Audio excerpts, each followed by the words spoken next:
तो कंफ्यूज करता है हमें हमेशा, कैसे यूज करें ये समझता नहीं। पहली बात है, हमें जो मार्केट में शंख मिलते हैं, जो शंख का ग्राह्य तो वो पता नहीं है हमें। बड़ा शंख चाहिए, वो छोटे छोटे लेते, बड़ा शंख इधर मिलते नहीं, कोस्टल एरिया पे मिलते, साउथ में नीचे बहुत बड़ी बड़ी शंख मिलते, हमारे यहाँ पे इतने बुलते बुलते शंख मिलते। तो हमारे यहाँ की कंपनियां वैसे ही शंख बस बनाएंगी, ध्यान में रखना। उसमें भी वामा वर्क दक्षिण वामावर्त जो है पूजा में डालते हैं, दक्षिणावर्त पूजा में रखते हैं कुछ लोग। तो इसमें बताया है कि दक्षिणावर्त शुभ रहता है, वो इस्तेमाल करना चाहिए।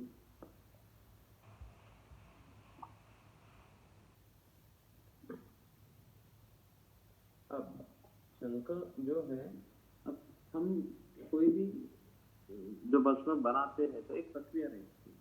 तो क्या करते हैं, बारीक करते हैं, उसमें कुछ भावना देते हैं। अगर मेटल हो तो गर्म करके निर्वात करते हैं। कोई भी जो अलग अलग प्रकार के द्रव पदार्थ उसमें डुबोते हैं। इससे होता क्या है, वो जो सॉलिड रहता है वो सॉलिडिटी कम होती जाती है और सूक्ष्म पार्टिकल में बदलते जाता है। अब जब हम फिजिकली इतना कर सकते हैं, उतना तक हम जाते हैं, जैसे मर्दन करते हैं, उसको बारीक करते हैं। आगे की प्रोसीजर क्या रहती है, मार बोलो तो हम गर्म करने के लिए हम कूटते थे, अलग अलग प्रकार के गड्ढा खोदते, उसमें डालते, रान से डालते, उसकी वजह से उसको कूट देते और बारीक बन जाता है। और उसकी परीक्षा करते हैं हम, वारी तरत्व है, रेखा पूर्णत्व है, अलग अलग प्रकार के निरुक्तत्व भस्म करते हैं। और ये भस्म की परीक्षा करके हम वो कंजम्पशन के लिए शुरू करते हैं, इस्तेमाल करते हैं। तो भस्म तो रेडी हो गया। अब भस्म का प्रमाण कितना है, वो कितना है। ऐसा कभी होता है आधा चम्मच वंग भस्म 2 टाइम ले लो, नहीं होता नहीं, इतना इतना बड़ा शरीर है, कभी कभी लगता है टंग के नीचे ही अटक जाएगा वो भस्म। और एक काम कैसे करता है, हमेशा क्वेश्चन मार्क होता है, मुझे कुछ आपको पता नहीं, मुझे हमेशा रहता है। तो मैं वंग भस्म के बारे में बताता हूँ। तो जैसे सेकंड ईयर को वंग भस्म पढ़ा, वंग भस्म तो इतना अच्छा दिया था कि शुक्रक्षय में है, नैकुंजन्य विकृति में है, और स्त्री देखने के बाद भी अगर किसी का शुक्र निकल रहा है भराई व्यक्ति में, बल देने के लिए है। तो एक आदमी मिला मुझे 4 बजे की नांदेड़ की ओपड़ी में, कॉलेज की। तो जब लड़कियां नहीं रहती थी तभी ऐसे पेशेंट आते, तो हमारे पास पेशेंट आया, तो मैंने उसको दिया वंग भस्म लिख के, और लिख के देने के बाद उसको लिखने के देने के बाद कहा कि उसको ले लेना भाई, तो 2 टाइम कितना ले लो, 120 मिलीग्राम। मैंने बोला अगर उसको 1 ग्राम मिला है तो उसके डोसेज की है, और वो कैसे ऐसे ही। तो उसने वंग भस्म ऐसे लिया और ऐसे चाट बात, मुझे पता ही नहीं ना, मेरी पहली गलती थी वो बस थी। तो यहाँ पे अमृतसर के क्लिनिक में है, वहाँ पे डिस्कशन हो रहा है। तो वहाँ पे एक मैडम थी, रजनी नाम की मैडम, उसने कहा बात कर रहे थे, ऐसा ऐसा दिया। मैंने कहा भस्म ऐसे नहीं देते, किसी के साथ मिक्स करके देना चाहिए। तो मुझे डर लगा, मैंने पेशेंट को फोन करके बोला चल आपको कैसा लग रहा है, वो बोला एकदम बढ़िया। तो आ चल, वो आ गया, चल उसको कहा और बढ़िया लगेगा तो चक्कर के साथ ले चक्कर मिक्स करके उसको दी। और तभी से सोचने लगा कि भस्म देते हैं तो मिक्स करके क्यों देते, ऐसा डायरेक्ट दे नहीं सकते। हालांकि 500 से बहुत चिकित्सा में तो कुछ भस्म है, ताम्र हो तो सीधा डायरेक्ट भी देते हैं। तो वो मैंने सोचा कि ऐसा दे देंगे भस्म, तो सबसे सोचने लगे कि अरे भस्म दे देना चाहिए, सीधा डायरेक्टली देने से कितना ईजी है। लेकिन जैसे परसों हमारे लेक्चर में डिसीज करने का कि कोई भी दवाई जो है, कोई भी ड्रग जो है हमारे शरीर में जो है टिकती नहीं ज्यादा देर तक, कितने भी छोटे अमाउंट में आप इस्तेमाल करो वो टिकती नहीं। जैसे सुवर्ण भस्म है, शंख भस्म है, या स्वर्ण मासिक भस्म, वो करते क्या है, वो करते हमें पता है, एज ए कैटलिस्ट काम करते हैं, एज अ वो इन्फ्लुएंसर काम करते हैं, एंटरप्रेन्योर रहते सगळे भस्म। वो काम कैसे करता है, तसे धातु पोषण न्याय जो हमारा है वो करेक्ट कर। तो सिर्फ अदरक पढ़ेंगे तो ऐसा लगता है अदरक खाएंगे जिंदगी बन गई, वंग खाएंगे तो खत्म बात, सब शुक्र दोष दूर हो गए। लेकिन प्रैक्टिकली हमें वो दिखते नहीं, वैसे दिखते नहीं। असं नाही है की बाई बदलली आणि रोटी जळाली, बरं का, ऐसा नहीं है। नहीं तो फिर वो हमारे सर जैसा हो जाएगा, बालेंद्र सर वो बोल रहे थे ना, उनका उनका स्पेशल फॉर्मुलेशन। लेकिन यहाँ पे तो पता है ना सबको कैसे बनाना। तो जब भी शंकर भस्म हम लेंगे तो वो बड़े चाहिए, हमें पता नहीं है माना कंपनी वाले बड़े लेते हैं कि नहीं लेते, क्योंकि हमारे पास भस्म नहीं आता है। जब भी भस्म आए उनकी हम परीक्षा करते नहीं, परीक्षा करना चाहिए। तो ये जो सूक्ष्म ही करना है आपको, क्योंकि जितना हम सूक्ष्म करेंगे उसका वो गुण काम कराएगा। इसका एक बेस्ट एग्जांपल क्या है, अगर किसी व्यक्ति को नींबू की एलर्जी है, नींबू खाएगा वो तो पूरे शरीर में एस्पेक्सिया हो जाएगा, सांस नहीं ले पाएगा, बड़े बड़े फोड़ आएंगे, एनाफिलेक्टिक शॉक में जाएगा। तो उसको कितना नींबू की जरूरत पड़ती है, एक बूंद खाते हैं ना उसको। तो शरीर में एक बूंद देने से इतने शरीर तक, नाखून से लेके सर तक वो चेंजेस आ रहे हैं ना, दिख रहे ना हमें, एक बूंद से आ रहे हैं। एक बूंद नहीं, कभी कभी वो वेपर्स भी लग जाए तो आते हैं कुछ लोगों को, किसी की एलर्जी है तो वेपर्स लग जाने, गूगल की एलर्जी है। हमारे पास एक पेशेंट था तो उसको गूगल की एलर्जी थी, और मैंने सोचा कि गूगल है ही नहीं तो दे देंगे, दे दिया, उसको कुछ नहीं हुआ। लेकिन एक कंपनी ने अच्छा गूगल चित्र के चाहे हम इस्तेमाल कर देना। मैं हमेशा कहता हूँ कि हमेशा कहते हैं गूगल चित्र कक्षाएं में ही गूगल है, बाकी जगह पे गूगल नहीं, कुछ अलग डालते। तो नांदेड के पेशंट है, आज भी है 85 इयर्स, उन्होंने मुझे पहिले दिन बताया सर मला गूगलची ॲलर्जी आहे। मग काय होते, गूगल खाल्लं की मला श्वास घेता येत नहीं, ऍडमिट करावं लागतं, एनाफिलेक्टिक शॉक बन जाता। ये विचित्र थे बाबा, पर हमारे पास जो आते हैं कंपनी के वो तो गूगल है ही नहीं उसमें। तो मैंने दे दिया, मैंने देखेंगे एनालिटिक्स का, उसको बिठाया, मैंने खिलवाया, कुछ नहीं हुआ। और 2-3 महीने हो गए, मैंने तो कहा कि गूगल की एलिजिबिलिटी होंगी उसको, लेकिन इसमें गूगल का 100% नहीं है। ये जो सब उत्पादक रहेगा, ये जो गूगल इस्तेमाल करते हैं उनको भी पता नहीं है गूगल है कि नहीं इसमें। तो वो होने के बाद गूगल चित्त कषाय एक बार मैंने यूज करना शुरू किया, और गूगल चित्त कषाय दे दिया तो खत्म ना, वो एडमिट इसी। तो बाद में सब हो गया, वो एक ही टैबलेट ली थी मैंने, और लाइफ थ्रेटनिंग तक चेंजेस आते हैं। तो ऐसा होता क्या है, होता है विष है, वैवाहिक विकासी गुणधर्म है, सब है। ऐसे व्यक्ति को अगर सुवर्ण बस लेंगे तो एकदम तुरंत नीचे आ जाता है। जैसे कहा है कि विश्वोक्सितम विषम, पूरे शरीर में फैला हुआ विष सुवर्ण के मात्र स्पर्श से वो कम हो जाता है। या मयूर है आपला पिकॉक है, उसके कोई भी हम पंख इस्तेमाल करते हैं तो विषग्नता होता है। कोई मंत्र भी बोलता है कि मंत्र बोलता है कि इसको सांप काटा है, और मंत्र की विष कम होते हैं, हमने देखते हैं, प्रैक्टिकली देखे। तो ये होता कैसे, इनका तो प्रभाव है, लेकिन शरीर में प्रैक्टिकली होता क्या है ये हमें ये भस्मों में समझ में आता है। ये तो प्रैक्टिकली तो हम जब भस्म पढ़ेंगे तो ये बातें हमारी क्लियर हो जाएगी। और जो भी हमें भस्म करना है तो अलग अलग उसको तोड़ना कैसा है, गुरु भस्म का है वो द्रव्य का गुरु तोड़ना है, ऐसा ही कहेंगे। तो कोई भी घटिकल्प है उसको अम्ल द्रव्य में डुबो के रखते हैं तो वो फट जाता है, फट जाएगा, बारीक हो जाएगा, चूर्ण हो जाएगा, उसको हम फिर गर्म करके उसको बारीक कर लेंगे।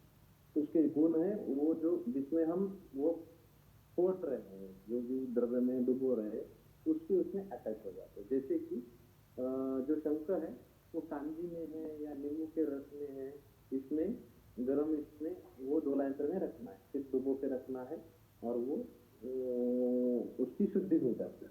ठीक है, वो करते समय अलग अलग प्रकार के उसके कोट है, तो हमें तो सबको पता है, वो तो नहीं पढ़ूंगा मैं। ग्रंथोक्त गुंदर में जो है शंख क्षार है, कीम है ग्राही, ग्रहण रेखनाशन, नेत्र पुष्प हरो, वर्ण्य, ध्यान में रखना, वर्ण्य, तारुण्य पिटिका प्रमुख, तारुण्य पिटिका कम करने वाला है, दक्षिणावर्त शंकर त्रिदोष गुण, शुचि निधि, ग्रह अरश्मि क्षय क्वेड अति त्वक्षयाक्षमी। जो शंकर भस्म में जो है क्षार, खुद वो क्षार है, तो क्षार अम्ल माधुर है, हमें पता है। तो ऐसा नहीं कि गैस्ट्राइटिस का पेशेंट आ गया और उसको हम शंकर भस्म दें, तो उससे शंख गैस प्राकृतिक बढ़ता है। तो क्षार के बहुत सारे गुणधर्म इसमें आते हैं, एक ध्यान में रखना। शंख जो है और कपर्दिक जो है इसमें सेम ही है ना, प्रैक्टिकली केमिकली वो मटेरियल सेम ही, शंख और कपर्दिक, लेकिन उनका दोनों का इस्तेमाल अलग अलग रहता है। जैसे शंख शोक्ति, अब शंख है और सिंपले है, वो प्रैक्टिकली कैल्शियम का ही मटेरियल है, लेकिन उनके गुण अलग अलग आते हैं। तो यहाँ बताया गया है शंख और कपर्दिक जो है वो गुण सदृश एक ही लगता है, लेकिन चुना के ही कलता है जो हम बोलते हैं ना, लेकिन शंख में ऐसा अलग गुण है। इसमें वहां पे बताया गया है शंख भस्म ग्राही है और संबंध करने वाला है। ग्राही मीन्स उष्णत्वा द्रव शोषणम, तो शंख भस्म थोड़ा उष्ण है, इसीलिए अतिसार में, विशेषतः पक्व अतिसार में, जो अतिसार पका हुआ है, जो अतिसार हो रहा है और उसमें पित्त की लक्षण ज्यादा आ रहे हैं, ऐसे पक्व अतिसार में संबंध करने के लिए काम में आता है। शंख भस्म, टंकन, अफू और जायफल हमारा जो रहता है, इनका मिश्रण अगर करके देंगे तो पक्वाधिकार में फायदा होता है। इस योग को शंखोदर ऐसा कहा जाता है। ग्रहणी के विकार में शंख का इस्तेमाल होता है। जो ग्रहणी के पेशेंट को बार बार पतले रेश हो रहे, वहां पे शंख का इस्तेमाल होता है। इसमें कोष्ठशूल अगर होगा तो शूल में और द्रवमल हो रहा है तो शंख का इस्तेमाल अच्छी तरह से होगा। पित्तजन्य कोष्ठशूल, पित्तजन्य अतिसार, कफ पित्तजन्य कोष्ठशूल, इसमें अलग अलग अनुपात का इस्तेमाल करेंगे तो शंख भस्म का उपयोग होता है। ये एक ही शंख भस्म अनुपात के साथ अगर कुछ मिक्स करके देंगे तो इसके बारे में बता रहे हैं। पोट फूल गया है, पोट टेढ़ा हो रहा है, कोष्ठ में वो दोष बैठे हैं ऐसा लग रहा है, हम एसिडिटी के जैसे वो उद्गार आ रहे हैं, ऐसी स्थिति में ये भस्म का उपयोग पित्त को छोड़ के शरीर में वो वायु को स्तंभ कर रहा है, पित्त को पकड़ के उदावर्त कर रहा है, वो वायु को कम करने के लिए और अन्न का पचन बढ़ाने के लिए, वो आध्वान कम करने में सबसे श्रेष्ठ शंख भस्म है। अन्न का पचन अच्छी तरह से नहीं हुआ है, आमाशय और पक्वाशय में शूल उत्पन्न हो गया है, शंख भस्म, ओनली शंख भस्म घी के साथ अगर देंगे तो जल्दी फायदा होता है। रसाजीर्ण है जो एक दिन में अजीर्ण होता है, ऐसे समय में भी शंख भस्म का उपयोग होता है। उष्ण प्रकृति के व्यक्ति को शंख भस्म नहीं देना चाहिए। शंख भस्म यकृत और प्लीहा, इनकी क्रिया जो है अगर कम हो गई है तो वहां पे उपयोग होता है। यकृत प्लीहा वृद्धि में वरांग क्षार आया है, आपने अगर देखा होगा उदर विकार में वरांग क्षार आया है, वैसे उसके जैसा ही शंख एक क्षार, वहां पे क्षार की जरूरत रहती है, तो यहाँ पे शंख भस्म क्षार होने के कारण वहां पे भी काम में आता है। काला अतिसार, विसूचिका, वेग जब बढ़ रहे हैं तो वहां पे जैसे कॉलरा है, वहां पे हम क्या कहते हैं कि बहुत लिक्विड लॉस हो रहा है, ऐसे यहाँ पे शंख माक्षी के दोनों भी काम में आते हैं। नेत्र में फूल पड़ गया, फूल मुझे पता है क्या कैटरैक्ट हो रहा है, तो शंख भस्म का इस्तेमाल करना चाहिए क्योंकि क्षार है, इसकी वजह से कैटरैक्ट कम होना इस्तेमाल करते समय। सिर्फ वो खाने के बाद ग्रहणी में जा रहा है और उसका गामित्व नेत्र तक लेके जाना है, बाकी कुछ नहीं। यहाँ पे उसका जो रोपण गुण है क्षार का, जो हम जो वुंड वाले पेशेंट आते हैं उसमें अपामार्ग डालते हैं, नींबू डालते वो हम क्षार कर्म करते, तो वही क्षार कर्म सोचिएगा नेत्र के हमें स्प्रे करना है, तो वहां पे शंख भस्म काम में है। इसलिए त्रिफला शंख अमृता सारिवा ऐसा कॉम्बिनेशन हमारा निकलता है। ये हो गया शंख के बारे में। सिंपल क्या क्या है शंख भस्म। अब हमने श्लोक पढ़ा था उसमें तारुण्य पिटिका वर्ण, उसमें शंख आया था, ठीक है, तो वर्ण आया था तो दोषों के लिए काम करेगा, दोष कम करके वर्ण काम करेगा, ऐसा नहीं कि हम ऊपर से लगाएंगे शंख भस्म और काम हो जाएगा, ऐसा नहीं। तो अगर किसी का भी वरांग नहीं जा रहा है तो सबसे त्वचा के लिए या स्किन के लिए, या हम बोलेंगे मांस का उपधातु है त्वचा, इसके लिए सबसे बढ़िया चूर्ण कौन सा है, इजीली अवेलेबल है, अश्वगंधा। अश्वगंधा अनिल श्लेष्मा श्वित्र शोथ क्षयापहा बल्या रसायनी पित्ता कषाय उष्ण अति शुक्रला, ऐसा है। अश्वगंधा अनिल श्लेष्मा कफवातग्न है, बराबर। श्वित्र, श्वित्र त्वचा विकार, शोथ हमने पढ़ा है, वात है त्वचा विकार में, त्वचा में ही रोज आके बैठते हैं त्वचा और मांस में, और वहाँ शोथ क्षयापहा, क्षय किसमें होता है, मांस में होता है, इसलिए मांस का पता तो त्वचा है। तो त्वचा में इस्तेमाल करने के लिए अश्वगंधा अच्छा है। लेकिन अश्वगंधा लघु है या गुरु? लघु है, अश्वगंधा गुरु नहीं है, लेकिन उसका खुद का गुण जो पिच्छिल है पेट में जाने की वजह से वो देर से पचती, और वो धातुओं में काम करने के लिए उसको अग्नि अच्छा चाहिए, वो पिच्छिलत गुण को डाइजेस्ट करने के लिए। इसीलिए बेस्ट कॉम्बिनेशन है अश्वगंधा और शंख भस्म, ऐसा कॉम्बिनेशन देंगे तो वरने के लिए सब कुछ है। अगर किसी को तारुण्य पिटिका है, अच्छा शंख भस्म है आपके पास, शंख भस्म हम लेंगे और शंख पे डालेंगे तो हमें वहां पे कुछ नहीं चाहिए, बेरी पेरी जैसे कुछ नहीं चाहिए। अगर होगा तो अच्छा बनाना है शंख, सिंपल। सारी लोग टेस्ट करते हैं, शंख भस्म लेते हैं, टंग पे डालते हैं, अगर पेरी पेरी जैसा हो रहा है तो समझ लेना वो शंख बना नहीं है, वो ओरिजिनल शंख है, भावना बिना सब बाजू गए। तो ऐसा हमें प्रॉपर शंख भस्म और अश्वगंधा कॉम्बिनेशन देंगे तो वरने के लिए, वांग के लिए, मुखदुषिका के लिए काम में आता है। वही अश्वगंधा में अगर तो बाकुची और वंग डालते हैं तो हमें चित्र के पेशे में मिलता है, वंग में हो हमें समझ में आ जाएगा। अब यही शंकर भस्म है और यही वैसे ही दिखने वाले कपर्दिक को हम पकड़ेंगे। कपर्दिक जो है वही अलग अलग प्रकार के रहते हैं, ग्राह्य अग्राह्य सब होते हैं, वही कांजी में, तक्र में या नींबू में वो डाल के करना है, उसमें अलग अलग कूट है, वो रचय शास्त्र का पाठ है। गुणधर्म हम जब देखेंगे, परिणामादि शूलग्नि गृहिणी क्षयनाशिनी, शंकर भी गृहिणी में आया था, कपर्दिक भी गृहिणी में आया है। परिणामादि शूलग्नि, शूल में ज्यादा से ज्यादा काम आता है। शंकर भस्म हमारे गृहिणी में जो हमारे आंतड़ों का ग्रहण करना, पकड़ के रखना खाए हुए अन्नों को, ये जो स्वभाव धर्म कम होता है और उसकी वजह से पित्त की संप्राप्ति बढ़ती है ज्यादा या द्रवमल होते हैं, ऐसे समय में अपित्त प्रकृति वाले व्यक्ति को शंकर भस्म देना। Simple concept. द्रव हो रहे मल, गृहिणी जैसा मूर्बद्धम मूर द्रव हो रहा है, पित्त प्रकृति नहीं है और आदमान है तो शंकर भस्म। कपर्दिक थोड़ा सा ऊपर, थोड़ी सी ऊपर वाली संप्राप्ति परिणाम आदि शूल में, परिणाम आदि में परिणाम शूल है, अन्न द्रव शूल है, जो अन्न के परिपाक की अवस्था में जब शूल उत्पन्न होता है और अन्न पचने के बाद शूल उत्पन्न होता है, ये दो डिफरेंस है। पेशेंट को हम पूछते हैं पेट कब दुखता है, वो कहता है कि खाना खाए बाद तुरंत। कोई पेशेंट बोलता है खाना नहीं खाया है, पेट दुखता है, खाने के बाद हमें अच्छा लग रहा है। कोई पेशेंट बोलते खाने के बाद 2 घंटे के बाद दुखता है, और कोई पेशेंट बोलते लेना देना नहीं सर दुख रहा है। तो ऐसे सारे पेशेंट में अगर लोअर संप्राप्ति है, खाने के बाद में गृहिणी बन के जो वेदना है, आम अतिसार है, ऐसे समय में शंकर का इस्तेमाल है, गृहिणी में ज्यादा। उसके ऊपर, गृहिणी के ऊपर अगर कर्म करना है तो कपर्दिक आता है, इसीलिए कपर्दिक भस्म हमें ऊर्ध्वज सुगत विकार में ज्यादा से ज्यादा काम में आता है। जैसे कर्णस्त्राव,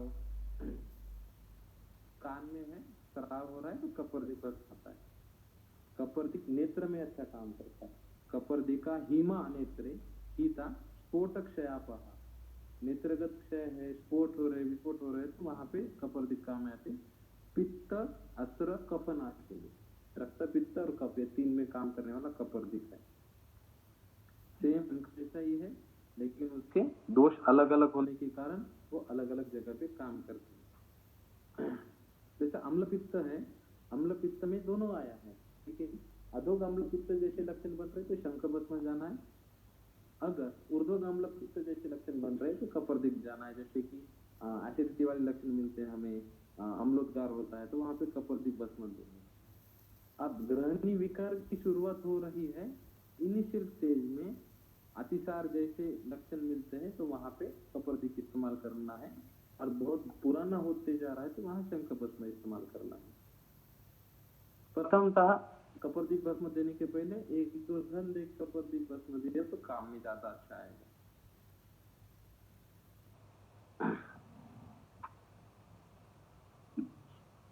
देखो स्पेशली क्या होता है, ग्रहणी है, ग्रहणी के जीर्ण विकार में अगर कपर्दिक इस्तेमाल करोगे तो इसका फायदा नहीं होता है।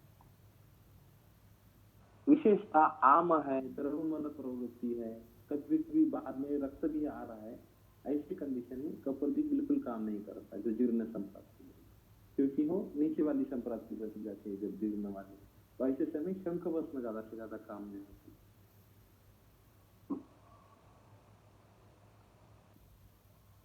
कर्णस्राव, कान में से पानी आ रहा है, वेदनाएं बहुत ज्यादा हो रही है एएसएम सीएसएम जैसे, तो वहां पे तो कपर्दिक अभ्यंतर भी दे सकते हैं, लोकल से भी वहां पे डाल सकते हैं, या कपर्दिक से तेल में मिक्स करके वहां पे डाल सकते हैं, उसका फायदा होता है। अगर वातज कर्णशूल है तो वहां पे शंख भस्म और तेल डाल सकते हैं, दोनों भी फायदेमंद है। कपर्दिक का एक और फायदा बताया है कि बाह्य जैसे अग्निदग्ध हो गया है वहां पे कपर्दिक भस्म, गुड़वेल, चंदन, वंशलोचन ऐसा मिक्स करके वहां पे लगाएंगे तो उसका फायदा होगा। तो समझ में आया, कपर्दिक ऊपर की संप्राप्ति के लिए, शंख भस्म नीचे वाली संप्राप्ति के लिए काम में आता।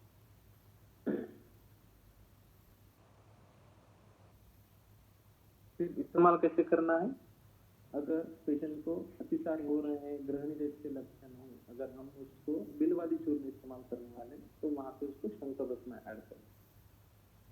अगर पेशेंट को नेत्र के विकार है, कर्ण के विकार है, शीर्षशुल्क, सिंपल माइग्रेन, माइग्रेन में हमें ग्रहणीगत लक्षण दिख रहे हैं, पित्त वातज संप्राप्ति दिख रही है, पित्त शीर्षशूल है, जैसे माइग्रेन के हम प्रश्न पूछते हैं, हमारे पास विद्ध कर्म है इसलिए कपर्दिक की ज्यादा जरूरत नहीं पड़ती, विद्ध करेंगे तो तुरंत हो जाता है, फिर नहीं हो रहा तो दोनों साथ में दीजिए, जल्दी काम हो जाए। बालों के विकार है, कपर्दिक काम में आ जाएगा, शंख भस्म नहीं आएगा, लेकिन ग्रहणी की वजह से अगर बाल जा रहे हैं, ग्रहणी ज्यादा बढ़ गई है, क्रोनिक है, तो वहां से शंख भस्म काम में आएगा। तो हमारे जो द्रव्य है, कोई भी भस्म जो हम दे रहे हैं तो पुशअप रहता है, जैसे मैंने कहा नींबू लेके अगर किसी को एलर्जी है तो काम में आएगा, वैसे ही कपर्दिक, शंख है, भस्म है, अगर ओरिजिनल हमें मिलते हैं तो वो वैसे ही बोल देते। अब एक बात सबसे इम्पोर्टेंट है, हम प्रैक्टिस में प्रैक्टिकली जब बैठेंगे, आरोग्यवर्धिनी ओरिजिनल मिलती है क्या, कभी नहीं मिलेगी।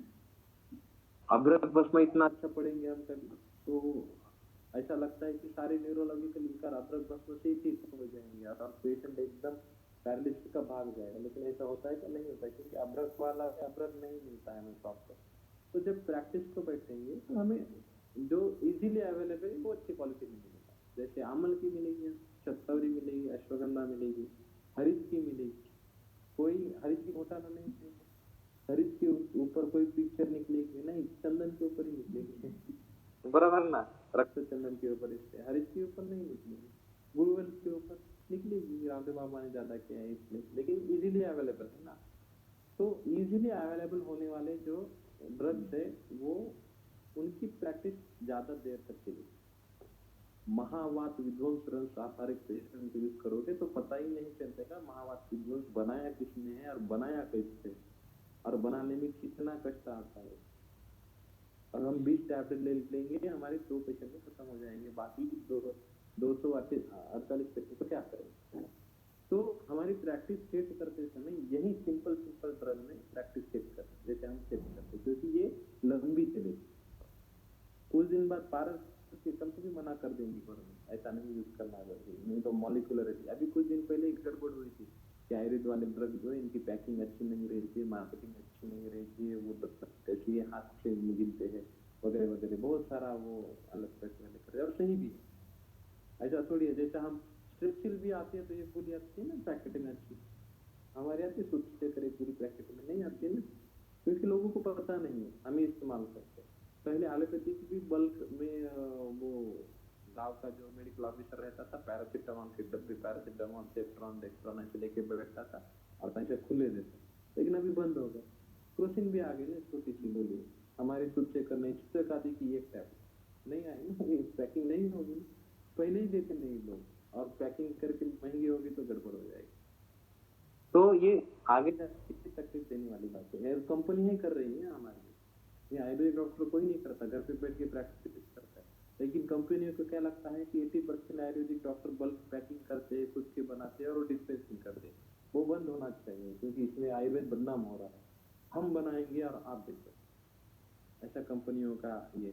हमारे स्टूडेंट के उसने शतोदुत बनाया, तो बहुत सारे इतनी बड़ी कंपनी ने उसको रिप्लाई किया था कि आप बनाओगे तो हम क्या करेंगे, ऐसा बोला। तो ये आगे जाके बहुत होने वाला है। हालांकि हमें भी ऐसा हो सकता है कि आप खुद की दवाई नहीं बना सकते हो, आपको